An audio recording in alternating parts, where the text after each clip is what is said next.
para gamers ya, itu diajarkan untuk tidak menyerah sebenarnya.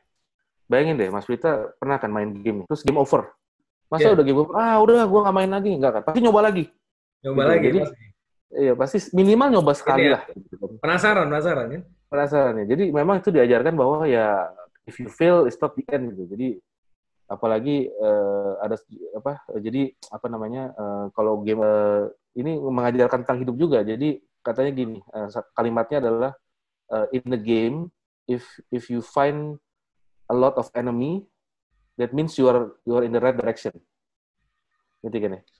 I see. Ya, ya, ya, ya. Iya. Betul, betul, betul, betul. Right Kan kalau direction. Karena ya kalau misalnya nggak ada musuhnya, ya berarti di situ nggak ada apa-apa kan? betul, Gitu betul. kan? Iya, jadi itu pengalaman hidup kan di hidup juga gitu. Maksudnya kalau banyak orang yang tiba-tiba kok banyak orang ini kayak benci kita atau gimana ya syukur-syukur bukan berbuat sesuatu yang jahat ya, cuman it's the right direction berarti you are doing something right yang orang lain mungkin ngiri lah atau apalah gitu. Kemarin ada sebelumnya ada filosofi kopi, bahkan ada filosofi Sun Tzu ya. Ini ada game filosofi ya. Dulu Filosofi. filosofinya game nanti. Penting nggak penting kerjasama Next Policy dengan channel YouTube Fitra Faisal. Kali ini kita mendatangkan seorang tamu yang sudah malang melintang ya di dunia game dan pergaman ya. Jadi kalau anak-anak main game itu sebenarnya jangan dilarang-larang. Jangan-jangan nanti dengan gamenya itu bisa menghasilkan uang. Nah ini yang terjadi dengan Ya. Bro Anton Soharyo. Bro Anton, apa Halo. kabar? Baik, apa kabar? Terima kasih. Thank you for having me. Ya, maingame.com ya. Iya. Ini Uh, banyak orang kalau lihat kiranya saya penjaga warnet ya. yeah. Gue inget waktu itu beberapa tahun yang lalu ya, waktu kita di Jepang, kita ada di launch ya, dan Iya. gue inget banget lo dulu ngeluarin ini, apa lo bikin game ya kalau nggak salah aplikasi ya, game Iya. kentut. Enggak Ya, itu dari iseng-iseng, ya, tiba-tiba lo inspirasi. jadi udah jadi CEO sekarang. Dan kalau katanya Kompas, ini udah miliaran rupiah nih Tuh, asetnya, amin amin. dengan Amin. omsetnya. Luar biasa. Jadi apa di usia muda tapi sudah sukses seperti Bro Anton ini. Dan kalau kita Ya. ngelihat di masa pandemi ini, justru kan sektor ICT ini yang memang paling menjulang ya dibandingkan dengan Tuh. sektor-sektor yang lain. Jadi ini lo bisa mendukung kerjaannya kaum rebahan ya. Sekarang kan justru momen rebahan itu justru apa ada cuannya juga gitu.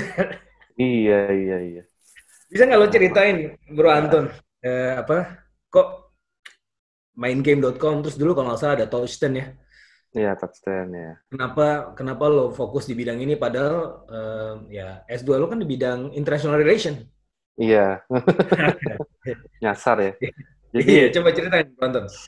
sebenarnya gini sih ya, dari kecil kayak memang saya udah suka Jepang, udah makanya kita ketemu kan di Jepang ya. Terus apa namanya suka juga main game ya. Kalau dibilang di dunia ini jarang lah orang yang bilang saya benci main game, saya nggak suka main game ya.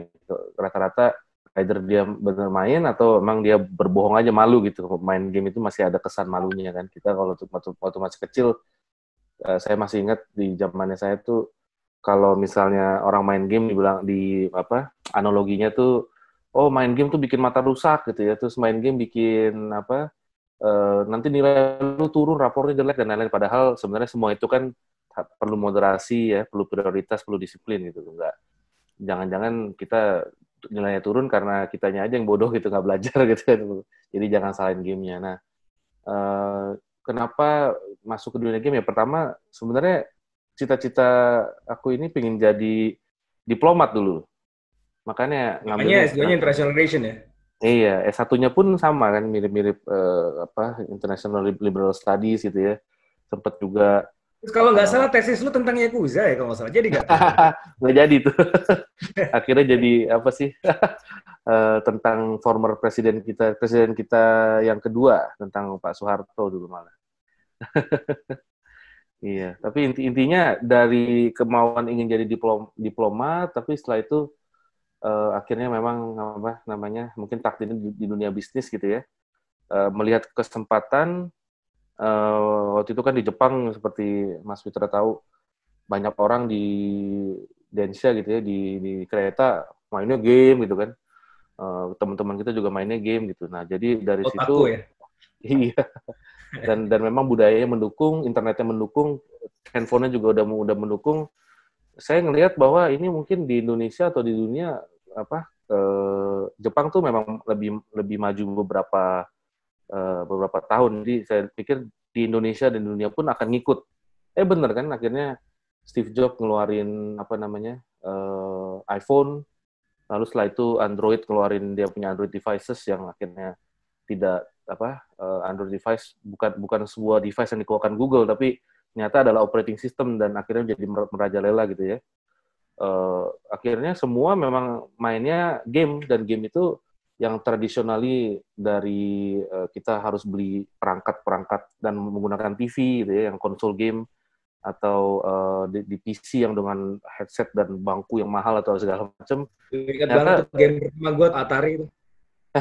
iya, ternyata bisa dibawa kemana-mana dengan fingertips ini gitu loh. Nah, jadi nyasar dari international relation, saya pikir waktu itu ada kesempatan. Nah, tadi Mas Vita hampir benar tuh, saya bukan bikin game yang ada aplikasi yang ada bunyi kentutnya gitu ya. Tapi sebenarnya sama satu developer waktu itu diliput sama CNN saya lupa. Cuman intinya dia membuat aplikasi yang kalau dibuka tuh ada suara-suara kentut. Jadi novelty app ya. Jadi buat ngerjain orang, dia ada timernya. Oke, mengkentut ini terus dia taruh di mana, nanti bisa bunyi whoop gitu kan. Jadi Gitu terus. ngeprank ya. Iya, ngeprank. Nah, itu dia menghasilkan menurut reportnya CNN 60.000 USD per harinya. Cuma dari game kentut itu aja. Iya, jadi Ngepranknya saya malam. pikir, waduh ini kentut Indonesia nggak boleh kalah nih, saya pikir gitu. Tapi untungnya nggak jadi bikin game gituan ya. Cuman akhirnya yang pertama saya bikin tuh sebenarnya Sushi Chain namanya. Game Sushi Chain. Oh iya iya, ya ingat gue. karena tinggal di Jepang kan suka makan juga gitu ya. Terus saya lihat, wah ini kayak game sushi nggak ada nih, cobain bikin aja game. Nah, ternyata hit. Tahun 2009 bikin, 2010 itu downloadnya mencapai 2,3 juta download sendiri dengan viral gitu ya. 2,3 juta download ya. Iya, Wah, jadi itu udah lumayan masuk lah. platinum level tuh dong. Platinum ya. Iya. Ya mulai dari situ akhirnya saya pikir udahlah saya berdiplomasinya melalui game gitu. Jadi tetap jadi diplomat Wah, ya. mantap. Ya, itu kan bagian dari soft diplomacy ya. Betul, betul. Karena kan Indonesia dinilai sebagai, apalagi zaman kita dulu ya, maksudnya 2010 atau baru balik itu masih identik sebagai wah banyak banyak barang-barang bajakan gitu. Kalau kita di Jakarta pergi gelodok kan lihatnya semua masih bajakan waktu itu, masih Windows-nya bajakan, ininya bajakan, itunya bajakan gitu ya. Ya Dan karena nggak mampu beli kan. iya, tapi sekarang kan udah mulai enggak nih negara dan polisi juga udah mulai diperbaiki hukum-hukumnya, dan barang-barang yang tadinya bajakan sekarang kalau digelodok semua yang otentik gitu, yang Windows-nya otentik tapi dan harganya Bahkan orang terjangkau. sekarang nggak tahu gelodok lagi kayaknya. Iya, kayaknya itu. sekarang semuanya serba disesuaikan, murah juga. Jadi ngapain kita beli yang bajakan lagi? Tapi dulu kan seperti itu. Jadi image-nya tuh kita hanya bangsa Bahkan yang gratis kan, game-game lo kan gratis ya kebanyakan juga kan. ya gratis, dan banyak yang kita upsell, jual konten atau memang pakai ads gitu. Jadi ya mulainya kayak gitu, nyasar ke dunia game ya bersyukur banget sih bisa di sini, dan lumayan mencoba mengharumkan nama Indonesia menjadi konten kreator ya, nggak cuman konsumer gitu. Keren. Nah, Ya. posisi main game.com ini di mana di antara kompetitor? Nah, jadi saya kan sebelumnya ini tadi kan cerita tentang touchstand nih. Jadi bikin game sama saudara saya, adik saya dan sepupu saya, kita bikin, sempat diinvest sama Jepang juga, Cyber Agent Ventures, GRI, lalu 500 Startup, bahkan di Singapura ada satu bank namanya UOB Ventures juga invest kita, di lokal ada Ideal Source dan lain-lain. Kita bikin satu perusahaan touchstand itu memang berbasis aplikasi dalam arti kita hidup di App Store dan Google Play ya. Orang harus mengunduh gitu ya, mendownload. Jadi 10 tahun saya di dunia game ini membuat aplikasi di App Store dan Google Play. Itu kira-kira sekitar 30-an game yang kita rilis dan 50 juta download. Sekarang sih udah 80 juta ya. Waktu zaman saya masih 50. Sekarang udah 80 juta download. Lalu saya berpikir bahwa dunia aplikasi ini kejam, Mas Fitra. Kejam dalam arti sekarang udah mulai, dulu kan masih indie game developer ya, developer kecil seperti saya pun bisa punya 2,3 juta download. Kalau sekarang tuh kita tuh berkompetisi, game developer tuh berkompetisi bukan hanya sesama game developer, tapi kita berkompetisi sama screen time orang-orang yang di sini. Jadi kan sekarang udah ada Instagram, TikTok, Gojek, dan lain-lain. Okay. Jadi kompetisi kita tuh nggak dengan aplikasi yang lain, nggak hanya game ya? Iya, dengan Facebook, jadi kejamnya gini, apalagi kalau kita lihat, kan? Iya, Netflix dan lain-lain. Jadi kasarnya gini, di Indonesia kita udah susah-susah bikin game. Kita mau pasarkan sekarang kan semua udah serba berbayar. Maksudnya semuanya kalau dulu saya masih viral ya. Bisa viral, bisa 2,3 juta download tanpa advertising dan lain-lain. Kalau sekarang bayangkan di Indonesia kita mau iklan di Facebook gitu misalnya ya. Iklan di mana gitu ya. Itu mungkin dia charge kita CPI, cost per install. Satu install itu bayangkan Mas Vita bisa 5 sampai $10 per install aja. Free game loh. Jadi misalnya saya mau 1 juta install berarti $5 juta gitu kan kasarnya ya. Costnya mahal banget ya cost produksinya ya? Mahal. Indonesia udah mahal. Kalau di Jepang sama Amerika udah gila lagi. Per install bisa $50. Itu udah gila banget. Nah, bayangkan game developer lokal, ya nggak usah lokal lah, game developer harus merogoh kocek segitu banyak, terus udah gitu, udah diinstal, dia harus compete sama Instagram lah, WhatsApp lah, WhatsApp grup yang kirim, misalnya WhatsApp grup keluarga kirim banyak gambar, kan nggak mungkin dia uninstall WhatsApp untuk main game kita gitu kan. Yang ada game kita udah diinstal, udah capek-capek kita bayar $5, sama dia di uninstall gitu karena punya HP gitu kan. Bener. Gue juga sering gitu. Iya, maka dari itu aku berpikir kenapa main game itu posisinya adalah kita satu platform game nasional, namanya aja udah nama Indonesia banget, main game gitu, nggak akan orang lupa gitu ya. Terus kita mau men-showcase game-game developer lokal, plus kita punya tidak punya aplikasi. Jadi di website kita, portal game kita ini bisa main game tanpa download gitu. Jadi langsung di browser. Jadi uniknya di situlah maingame.com itu. Tapi main game ini aplikasi lo sama teman-teman aja atau ini open? Semua orang bisa masuk ke platform itu? Ini open, jadi langsung ke maingame.com aja. Kita juga kerjasama terakhir sama Gojek ya, jadi gojek.maingame.com. Di push. Jadi intinya kita konten-konten lokal kita highlight, nggak ada konten luar. Terus memang sistemnya bayar dulu baru main. Jadi saya mau mengedukasi orang, ya jangan terlalu gratisan aja lah gitu ya. Bayarnya juga murah, cuman ya 5.000 ya, mungkin harga 2 jam parkir di Jakarta gitu. Iya. Enggak 5.000 lagi kali bro sekarang ya di Jakarta ya. Iya, sekarang mah udah berapa ya? Jam pertama aja 4.000 kan. Kalau jam kedua jadi 6.000 gitu. Di masa pandemi ini gimana performance-nya? Kan banyak nih kaum rebahan ya, banyak yang work from home apa segala macam ya. Jadi butuh hiburan lah kan, nggak bisa keluar rumah. Gimana tuh performance? Tadi bilang ya kaum rebahan gitu ya. Ya alhamdulillah benar, kita dari Januari sampai Mei itu omset naik 13 kali lipat. 13 kali lipat? Itu dibandingkan tahun lalu? Dibandingkan Januari. Januari ke Mei itu naik 13 kali. Dari Mei ke Juni, jadi 1 bulan aja kita naik 2 kali. Jadi kalau dihitung Januari ke Juni itu 23 kali lipat. Ya, mungkin ada orang bisa bilang, ya mungkin lu dulu cuma dapat $1 ya, terus jadi $23. Tapi kan, itu 20 kali lipat itu kan, it's something ya, di saat ekonomi minus 5%, ya, orang-orang juga ada PHK. Tapi sektor ICT, ini di tempat lu sendiri, naik 23 kali lipat ya? Iya. Terus, berapa orang yang lo pekerjakan nih di maingame.com? Saya sih sangat lean ya. Kita sekarang termasuk saya ada 10 orang. 10 orang ya? Ya, dan kebanyakan engineer asal Indonesia atau ada yang dari India juga? Semuanya Indonesia. Nah, Indonesia. uniknya kita nggak ada kantor nih. Jadi maingame.com dari hari pertama udah work from home. Lucunya pas orang-orang work from home ngomongin Zoom, ngomongin Google Meet, kita tiap hari Google Meet. Jadi maksudnya udah kita memang kerja remote, ada yang dari Malang, Jogja, Jakarta juga ada, sempat juga ada yang dari Bandung, dan kita jadi kerjanya remote gitu. Nah, ini dream job banget ya. Udah kerjanya main game, ya. Terus dari rumah lagi kan. Iya. Ada apa yang lo rekrut kebanyakan anak-anak mana? Anak UI, ITB, UGM, atau apa namanya? Kalau sekarang sih banyak kan BINUS. BINUS ya? Oke.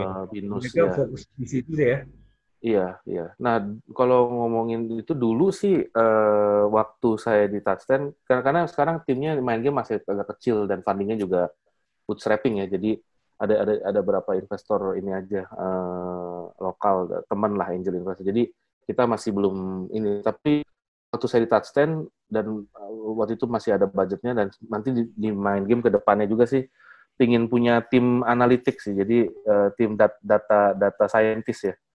Nah, kebanyakan kalau waktu di Touchstand tuh saya merekrut banyak dari UI, ITB gitu-gitu. Karena memang butuh analytical thinking dan data scientist, karena game itu kan sebenarnya satu ekonomi sendiri.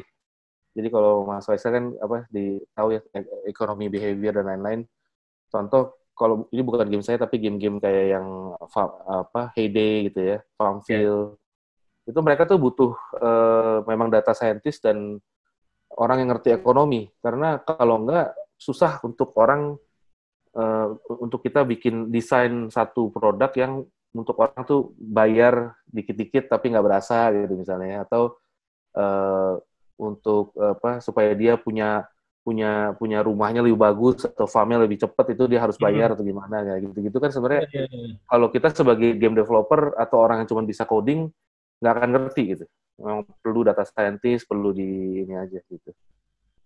Iya, dan gue ngeliat semakin hari ya kalau game yang ada di handphone itu semakin user friendly ya. Jadi gampang gitu kan, tinggal klik lu bisa macam-macam ya. Iya. Dan memang ya itu ada ilmunya tersendiri ya. Kalau dulu kan kita main game bot ya. Iya. Ya terus main Atari, Nintendo, kayaknya dulu nggak sekompleks ini ya untuk merancang game. Sekarang mungkin jauh lebih kompleks karena harus understanding human behavior, ekonomi dan seterusnya. Dan lo bilang tadi saingannya bukan cuma sama game developer ya, ternyata screen time ya. Gue juga begitu sih. Kalau misalnya udah bosan main gitu kan, udah bosan nonton Netflix. Tapi berat nih, ya udah gue uninstall tuh ininya game gue. Makanya ini kayaknya terlalu bosan banget ya. Ini kan web based ya. Nggak di download.